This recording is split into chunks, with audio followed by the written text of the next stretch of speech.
Saatnya Anda menyaksikan Kompas Bisnis, Saudara bersama saya Yan Rahman. Saudara, rupiah kembali loyo menghadapi dolar Amerika Serikat dengan lagi-lagi menembus level psikologis di atas Rp18.000. Menurut sejumlah ekonom, saudara, pelemahan rupiah terjadi karena kombinasi sentimen global dan juga domestik. Secara global, ketegangan geopolitik serangan militer Amerika Serikat terhadap Iran kian meredupkan harapan tercapainya kesepakatan damai sehingga menekan risiko di kawasan. Sementara secara domestik, faktor penurunan indeks keyakinan konsumen yang terus turun hingga pelaksanaan APBN jadi sentimen negatif.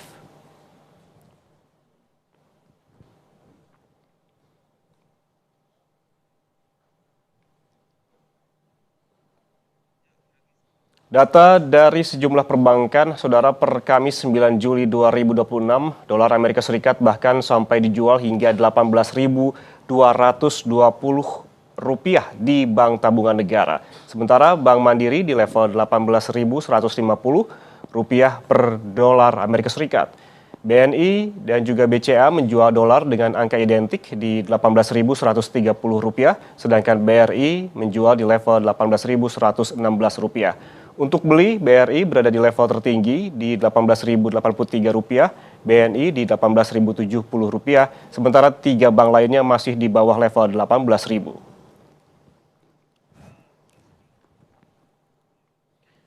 Data dari Jakarta Interbank Spot Dollar Rate, JISDOR, Bank Indonesia terpantau rupiah terus mengalami tren pelemahan. Pada penutupan awal pekan ini, rupiah berada di level 17.999 per dolar Amerika Serikat, tinggal 1 poin menyentuh 18.000. Kemudian menguat tipis keesokan harinya di 17.988. Namun tak berdaya menghadapi dolar hingga kembali menyentuh level psikologis 18.005 di 8 Juli dan kembali melemah pada penutupan perdagangan kemarin di angka 18.090 per dolar Amerika Serikat.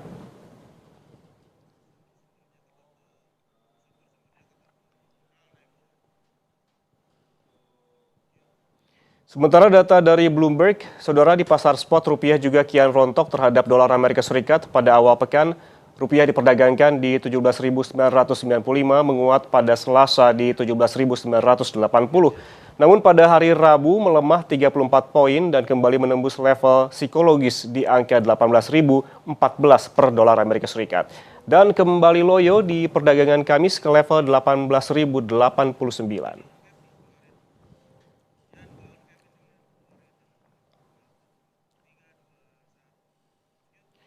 Saudara, setelah beberapa waktu lalu sempat menguat dengan kencangnya intervensi Bank Indonesia, kini rupiah kembali loyo menghadapi dolar Amerika Serikat, menembus angka psikologis lebih dari Rp18.000. Sentimen apa saja yang memengaruhinya? Kita bahas bersama Ibrahim Aswaibi, pengamat ekonomi, mata uang dan juga komoditas. Pak Ibrahim, selamat pagi. Halo, selamat pagi. Pak Ibrahim, ini kan kita lihat terakhir rupiah lagi-lagi menembus lebih bahkan dari 18.000. Ada sentimen domestik dan juga eksternal secara kombinasi. Kita ke domestik terlebih dahulu, Pak Ibrahim. Menurut Anda, apa faktor pemberat rupiah kali ini? Ya, faktor pemberat rupiah mengalami pelemahan sebenarnya dari mulai awal di tanggal 2 Juli itu pada saat rilis data neraca perdagangan, ya kemudian inflasi, kemudian baik di manufaktur Indonesia, cadangan devisa, ya ini yang mengalami satu penurunan. Ya kecuali mungkin untuk cadangan devisa, mungkin akan saya buka satu persatu. Terutama adalah neraca perdagangan. Dan neraca perdagangan di bulan Mei ini mengalami defisit 1,61 miliar. Yang sebelumnya kita lihat di bulan April itu surplus 90 juta US dollar. Walaupun di bulan sebelumnya ini pun juga mengalami mengalami defisit, tetapi kita lihat bahwa defisit yang terjadi di bulan Mei ini menandakan bahwa kebutuhan untuk impor minyak mentah ini cukup besar, ya sehingga terjadi defisit. Itu yang pertama. Kemudian yang kedua, inflasi.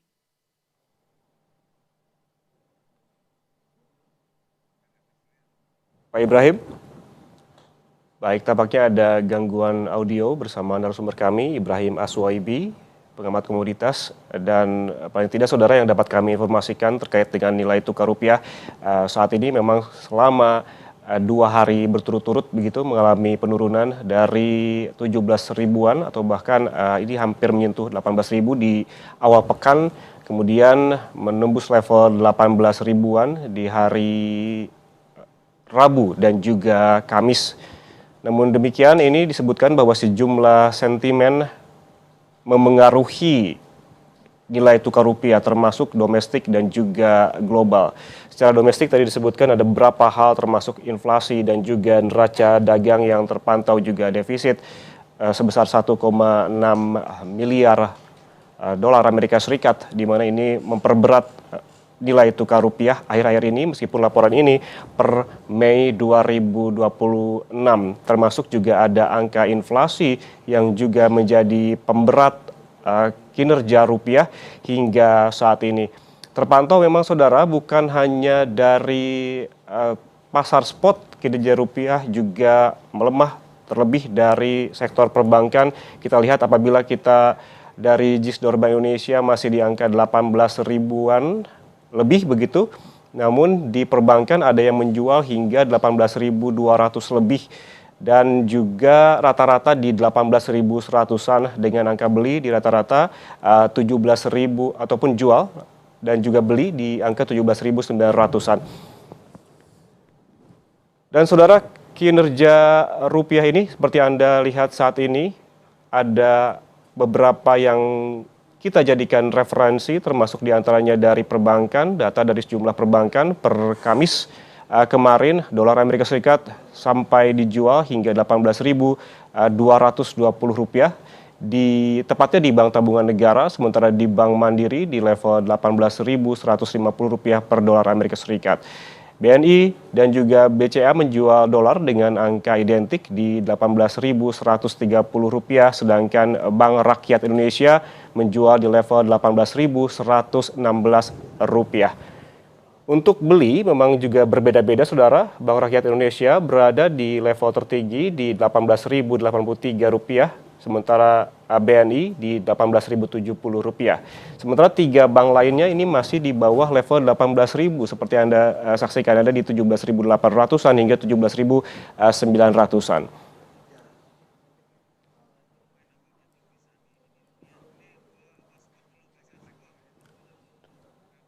Data dari Jakarta Interbank Spot Dollar Rate atau JISDOR Bank Indonesia ini terpantau saudara rupiah terus mengalami tren pelemahan. Pada penutupan awal pekan ini rupiah berada di level 17.999 per dolar Amerika Serikat, tinggal 1 poin ini menyentuh 18.000. Kemudian menguat tipis keesokan harinya di level 17.988, namun tidak berdaya menghadapi dolar hingga kembali menyentuh level psikologis 18.005 di 8 Juli dan kembali melemah pada penutupan perdagangan kemarin di angka 18.090 per dolar Amerika Serikat. Kita kembali lanjutkan perbincangan dengan Ibrahim Aswaibi. Pak Ibrahim, kita lanjutkan kembali perbincangan. Tadi Anda sempat menyebutkan terkait dengan beberapa sentimen negatif yang menjadi pemberat rupiah ataupun kinerja rupiah. Ada inflasi dan juga neraca dagang yang juga defisit setelah 72 bulan terakhir ini terus surplus. Pak Ibrahim. Ya, halo Mas. Mungkin akan saya lanjutkan lagi. Kemudian data manufaktur PMI Indonesia pun juga mengalami kontraksi. Ya, kita lihat bahwa di bulan Mei itu di 50,1, ya kemudian di bulan Juni di 46,9. Ini mengindikasikan bahwa permasalahan tentang PHK massal, banyak perusahaan-perusahaan yang pindah dari Indonesia ke Vietnam, ini pun juga berdampak ya terhadap data manufaktur.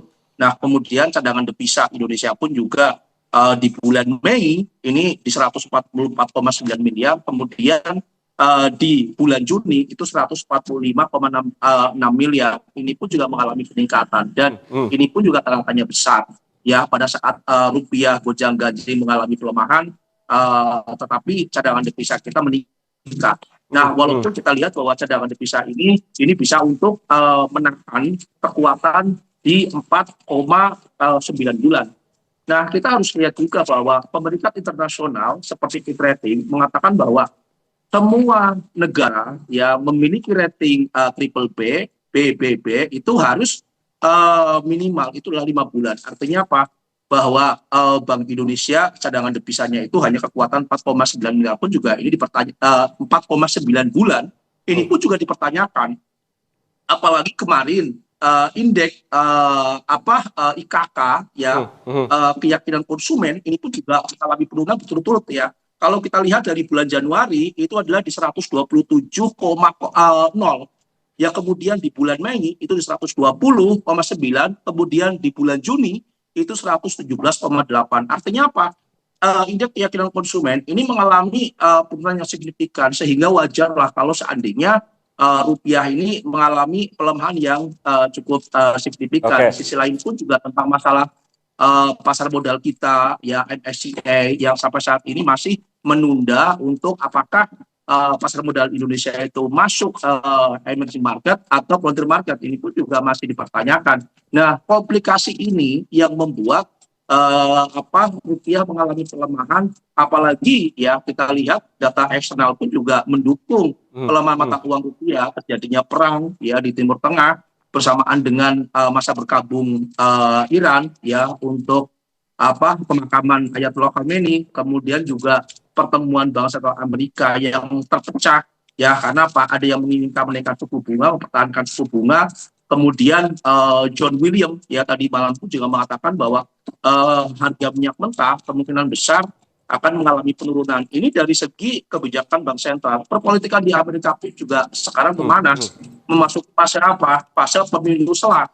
Ya karena harga gasolin terus mengalami kenaikan, ini pasti akan berdampak terhadap kampanye Partai Republik. Ini yang digoreng oleh Partai Demokrat tentang kondisi perpolitikan di dalam negeri Amerika sendiri. Itu Mas. Oke, secara domestik dan global sudah dijelaskan secara singkat begitu ya oleh Pak Ibrahim. Kalau kita lihat tadi yang bisa saya garis bawahi terkait juga ada diantaranya soal neraca dagang yang defisit dan juga cadangan devisa begitu. Kalau kita bahas satu persatu, Pak Ibrahim, saya pertama ke soal indeks keyakinan konsumen atau IKK yang turun. Jika dielaborasi, apa kaitan langsungnya dengan pelemahan rupiah?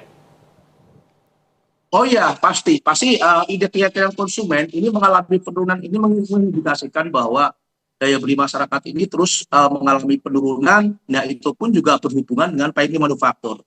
Nah, jadi antara indeks keyakinan konsumen ini juga ada berkaitan dengan PMI manufaktur. Pada saat manufaktur mengalami terjadi kontraksi, ya pastinya akan berdampak terhadap indeks keyakinan konsumen. Kita lihat bahwa indeks keyakinan konsumen dari bulan Januari yang cukup tinggi, yang kita lihat itu di 127, ya itu turun sampai di bulan Juni itu di 117. Artinya apa? Bahwa konsumen ya Indonesia pun juga mengalami penurunan. Kemudian masalah PHK yang begitu besar, ya kita lihat bahwa terutama adalah perusahaan-perusahaan yang padat karya ya di Bandung seperti sepatu, kemudian konveksi, ini cukup mendukung. Apalagi kemarin kejadian Tokopedia dan TikTok yang akan melakukan PHK, ini pun juga berdampak cukup luar biasa. Dampaknya bukan ke rupiah saja, tetapi ke indeks harga saham gabungan pun juga mengena.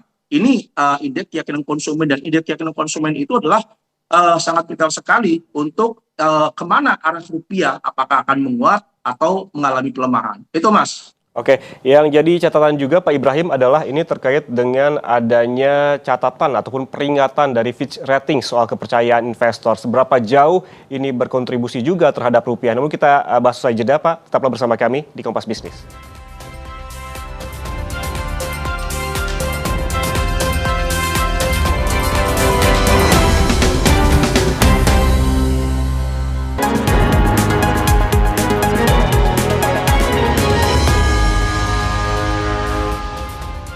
Saudara, soal rupiah yang kembali loyo menghadapi dolar Amerika Serikat hingga menembus angka psikologis lebih dari Rp18.000. Kita lanjutkan perbincangan bersama Ibrahim Aswaibi, pengamat ekonomi, mata uang dan juga komoditas. Pak Ibrahim, kita lanjutkan perbincangan. Tadi Anda sempat secara singkat begitu mention apa saja yang menjadi pemberat kinerja rupiah.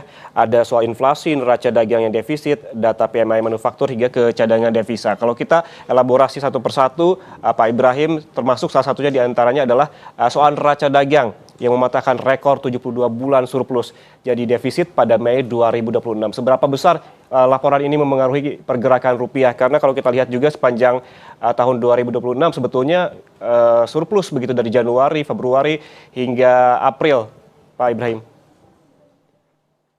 Ya, kalau saya lihat bahwa untuk neraca perdagangan di bulan April sendiri memang mengalami surplus di 90 juta dolar. Tetapi kita lihat bahwa surplus ini pun juga menyempit. Nah, ini menandakan bahwa di bulan berikutnya, di bulan Mei, karena kita lihat di bulan Mei ini adalah impor minyak yang cukup besar ya dari Timur Tengah. Ini membuat apa? Membuat kebutuhan dolar yang cukup tinggi sehingga terjadi defisit sebesar 1,61 miliar. Nah, kita harus lihat bahwa kita tentang defisit neraca perdagangan ya, kita pun juga bahwa defisit neraca perdagangan dipatok di APBN itu dari 2,68 ya persen, tetapi rupanya melebihi dari 2,68%, bahkan menyentuh level 2,86%. Jadi ada pembalikan dari 2,68 menjadi 2,86.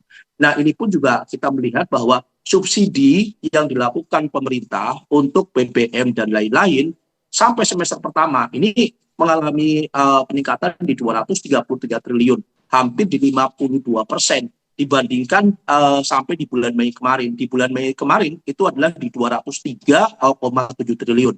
Sedangkan pagu APBN sendiri itu hanya 381,3 triliun. Artinya apa? Bahwa semester pertama itu sampai melebihi dari 50%, 52%. Bisanya dalam pertemuan kemarin di DPR, ya Menteri Keuangan Purbaya melakukan revisi. Untuk apa? Untuk semester kedua. Ini sudah cukup bagus, apalagi untuk minyak mentahnya itu dipatok di 83 dolar per barel. Ini artinya bahwa pemerintah pun juga sudah sigap. Tetapi harus ingat bahwa kalau seandainya perang terjadi, kita harus ingat bahwa perang saat ini itu Iran itu sedang berkabung. Artinya Pak, Iran pun juga masih setengah-setengah melakukan penyerangan. Tapi pada saat nanti masa bergabung selesai di minggu depan, bisa saja Iran akan sporadis melakukan penyerangan terhadap fasilitas-fasilitas Amerika yang ada di Timur Tengah. Dan ini akan berdampak terhadap apa? Terhadap kenaikan harga minyak. Memang saat ini harga minyak mengalami penurunan akibat apa? Pernyataan dari Gubernur Bank Sentral Amerika, ya terutama adalah John Williams, yang mengatakan bahwa harga minyak kemungkinan besar akan turun. Bisa saja ini pun juga intervensi dari Trump, karena Trump sendiri menginginkan gasolin itu mengalami penurunan, karena ini dampaknya terhadap pemilu setelah di Amerika. Itu Mas. Oke, sebelum kita lebih jauh membahas soal eksternal, Pak Ibrahim, dari domestik pun Anda sempat menyebutkan tadi terkait dengan cadangan devisa. Kita ketahui bahwa cadangan devisa di bulan Juni kemarin ini naik jadi 145,6 miliar dolar Amerika Serikat dibandingkan Mei sebesar 144,9 miliar dolar. Ini tipis sih begitu Pak Ibrahim. Apakah ini tidak cukup ampuh terhadap penguatan rupiah? Oh iya, jadi menurut saya tidak. Ya pada saat kondisi rupiah bergolak, ya mengalami pelemahan, Bank Indonesia selalu mengatakan bahwa terus melakukan intervensi ya baik di pasar internasional, pasar domestik, obligasi, kemudian di valuta asing. Tetapi kenyataannya adalah cadangan devisanya mengalami kenaikan. Itu yang pertama. Yang kedua, selalu mengatakan bahwa Bank Indonesia bahwa cadangan devisa ya sebesar 145,6 miliar US dollar ini untuk kecukupan di 4,9 bulan. Nah, ini pun juga menjadi tanya besar karena secara internasional, pemerintah internasional bahwa negara ya yang memiliki rating ya triple B ya BBB itu harus mengawal bahwa cadangan ini untuk 5 bulan. Nah, ini yang harus diperhatikan juga oleh Bank Indonesia. Jadi sama juga seperti sebenarnya tentang masalah pasar modal, tentang masalah free float, ya di mana secara internasional itu dibatasi minimal itu adalah 15%, tetapi Indonesia ini kan di 3-7,5%. Nah, Bank Indonesia itu harus berpikir ulang juga untuk kekuatannya apa? Untuk 5 bulan ke depan. Nah, ini yang menjadi tanda-tandanya besar sehingga apa? Arus modal asing begitu besar, rupiah melemah cukup tajam kemarin, bahkan saya katakan bahwa cukup tajam. Karena apa? Karena 114 poin. Ya, sebelum-sebelumnya tidak seperti itu. Ini penurunan yang cukup luar biasa, sampai ditutup di 18.128 rupiah. Ini cukup fantastis bagi saya ya, walaupun sebelumnya 2 hari sebelumnya Bank Indonesia mengatakan bahwa intervensi yang dilakukan oleh BI ya cukup mumpuni dan rupiah menguat 15 poin. Tapi setelah itu rupiah kembali mengalami pelemahan yang cukup signifikan. Oke. Komplikasi antara internal dan eksternal cukup besar. Kemudian kita lihat juga tentang masalah Koperasi Merah Putih. Koperasi Merah Putih itu kebocoran yang terjadi itu 46 triliun rupiah. Artinya Pak pemerintah harus melakukan pengusutan ya secara tegas, apalagi kemarin juga terjadi ya satu penangkapan pejabat dari Kejaksaan Agung. Ini pun juga mempengaruhi triliunan rupiah uang ada di situ. Artinya apa? Pasar sedikit apatis. Seorang penegak hukum yang mereka menangkap orang, tapi dia sendiri lalu melakukan korupsi dan ditangkap. Ini apa bagi global bahwa Indonesia seorang pejabatnya pun juga yang menangani tentang korupsi, mereka itu korupsi. Itu loh Mas. Penegakan hukum hingga kebocoran APBN juga menjadi concern dalam hal ini. Tapi kalau kita kembalikan lagi, Pak Ibrahim, terkait dengan cadangan devisa yang bulan Juni memang naik tipis dibandingkan bulan sebelumnya. Namun kalau kita lihat secara tren, Pak Ibrahim tetap saja menurun baik secara year on year maupun year to date. Apakah artinya peran Bank Indonesia untuk intervensi ini semakin terbatas? Ya, Bank Indonesia sebenarnya punya cara cuma satu, ya. Karena apa? Pada saat melakukan intervensi, hampir setiap hari intervensi, ya baik di pasar internasional maupun pasar domestik. Cara satu-satunya Bank Indonesia itu ya yang paling ampuh itu adalah menaikkan suku bunga. Target saya sampai akhir tahun kemungkinan besar 200 basis poin. Kalau seandainya 100 basis poin sudah selesai, ya berarti ada 100 basis poin lagi untuk menaikkan suku bunga. Nah, kenapa Bank Indonesia harus menaikkan suku bunga? Karena caranya cuma itu aja untuk menstabilkan mata uang rupiah. Walaupun dampaknya terhadap suku bunga kredit yang mengalami kenaikan, dan kita pun lihat sudah tahu sekarang itu bank-bank himbara deposito ya 1 bulan itu sudah 7%, Mas. Kemudian obligasi pun juga sudah di atas 7,4%. Ya artinya apa? Bahwa ini mengindikasikan bahwa bank-bank pun juga ingin menarik dalam masyarakat yang tadinya pun juga sudah mereka berpindahkan di valuta asing. Dan harus diingat bahwa ini adalah kuartal kedua sudah berakhir. Artinya apa? Perusahaan-perusahaan yang listed di bursa ini pun juga harus menyiapkan dolar ya untuk pembagian dividen. Sehingga apa? Menurut saya bahwa kalau rupiah melemah sangat wajar sekali ya dalam kondisi saat ini, karena komplikasi yang terjadi secara internal ini mengarah ke apa? Ya ke pelemahan mata uang rupiah. Itu Mas. Oke, tampaknya kondisi-kondisi saat ini Pak Ibrahim menjadi sorotan terutama dari lembaga pemeringkat internasional, termasuk laporan terbaru dari Fitch Ratings yang memperingatkan Indonesia selain soal kerentanan cadangan devisa yang turun secara tahunan, juga terkait kepercayaan investor. Bagaimana ini harusnya direspons oleh pemerintah agar pelemahan rupiah tidak terus terjadi? Pemerintah sudah merespon. Terutama dalam pasar modal ya OJK Bursa Efek Indonesia. Tetapi mungkin ini sangat sulit sekali. Permasalahan free float ya dari 7,5 menjadi 15%, ini membutuhkan dana cukup besar ya di atas 250 triliun rupiah. Artinya apa? Ini perlu kehati-hatian ya, tidak mungkin ya perusahaan-perusahaan yang di bursa itu langsung mempunyai uang yang cukup besar. Nah, ini yang selalu menjadi kendala. Misalnya kemarin MSCI itu langsung menangguhkan karena tidak adanya transparansi. Tidak ada transparansi data yang ada di Indonesia. Misalnya ada ketakutan bahwa kalau seandainya transparansi ini tidak berjalan dengan baik, terutama tentang masalah freeport, ya bisa saja pemerintah internasional itu juga akan menurunkan suspend ya oleh MSCI, ya kemungkinan besar akan terjadi. Ini yang kita lihat nanti di bulan Agustus September seperti apa ya OJK maupun Bursa Efek Indonesia dalam berinteraksi untuk membuat agar pasar modal kita diterima oleh pasar global ya, sehingga MSCI itu memberikan rating emerging market. Nah, ini kita harus ingat, kita kalah juga dengan Vietnam. Vietnam sudah menjadi negara berkembang yang mendekati maju. Artinya apa? Bahwa ekonomi Vietnam pun juga di kuartal kedua cukup bagus ya, di atas 8%. Nah, ini pun juga dampaknya ya harusnya Indonesia mengikuti gerak langkah yang dilakukan oleh Vietnam, yang salah satu negara di ASEAN yang cukup mumpuni ya perekonomiannya. Nah, ini harus sebagai sebagai semangat ya Indonesia seperti itu. Nah, kita harus ingat juga bahwa di Vietnam dengan Indonesia berbeda. Vietnam itu pembentukan pertumbuhan ekonominya itu adalah 50% dari investasi. Sama dengan Tiongkok. Nah, di Indonesia ini pembentukan pertumbuhan ekonominya 50% dari daya beli masyarakat. Artinya apa?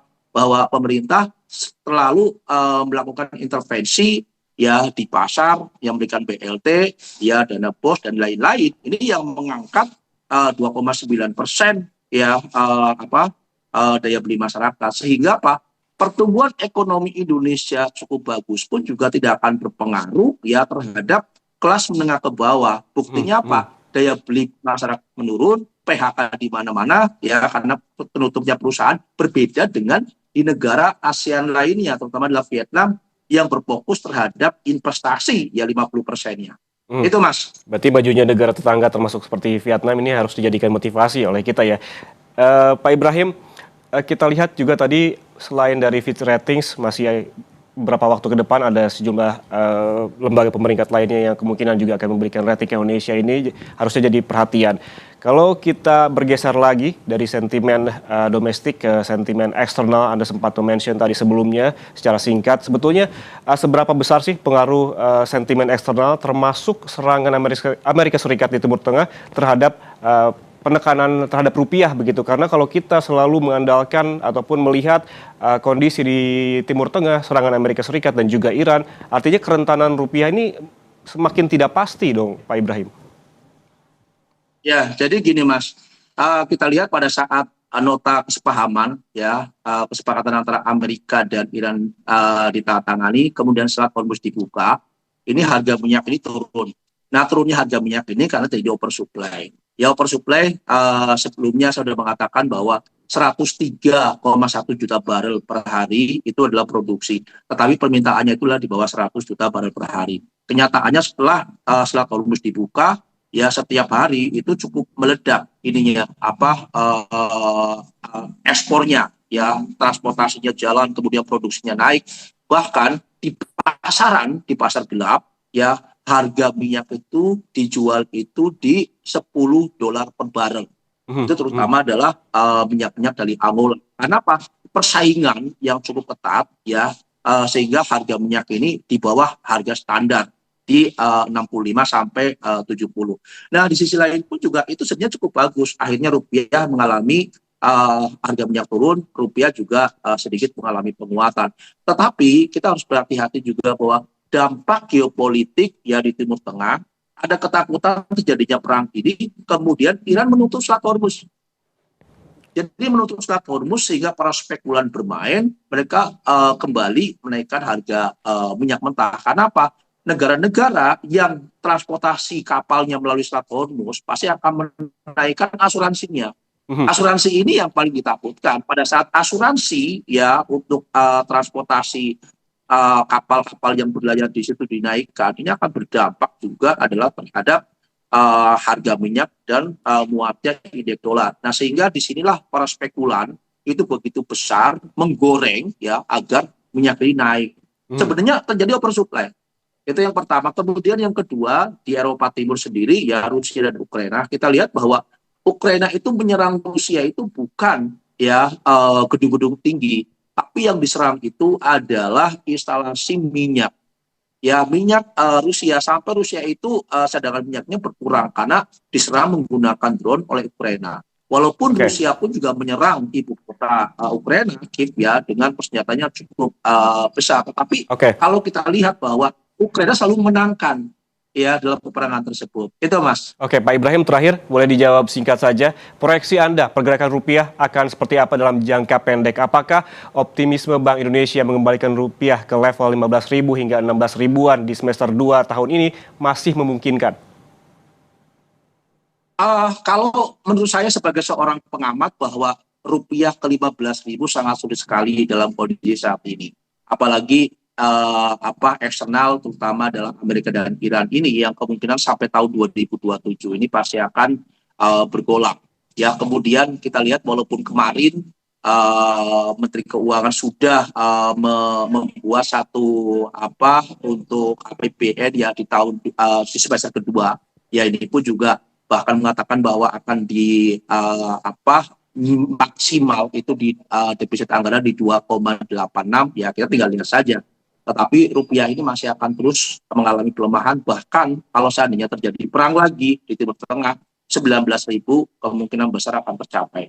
Untuk mendekati level 15.000 sangat berat sekali, ya walaupun dilakukan oleh Bank Indonesia maupun pemerintah bekerja sama begitu kuat, ya sangat sulit.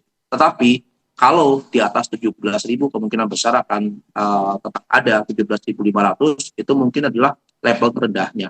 Dan level tertingginya saya melihat akan mencapai di level 19 ribuan. Itu Mas. Oke, level tertingginya di 19 ribuan apabila kita melihat bahwa keterangan dari Bank Indonesia dan juga pemerintah di beberapa bulan lalu, optimisme terkait dengan penguatan rupiah di bulan Agustus di angka 15 ribuan hingga 16 ribuan ini tampaknya sulit tercapai begitu, mengingat juga adanya kombinasi sentimen negatif baik domestik maupun eksternal. Terima kasih Ibrahim Aswaibi, pengamat ekonomi, mata uang dan juga komoditas atas penjelasannya di Kompas Bisnis hari ini. Sehat selalu, Pak. Ya, terima kasih sekali. Saudara, jangan kemana-mana karena Sapa Indonesia Pagi akan kembali untuk Anda dengan sejumlah informasi lainnya. Di antaranya Bupati Sukoharjo, Etik Suryani, terkena operasi tangkap tangan Komisi Pemberantasan Korupsi. Usai jeda, kami kembali untuk Anda.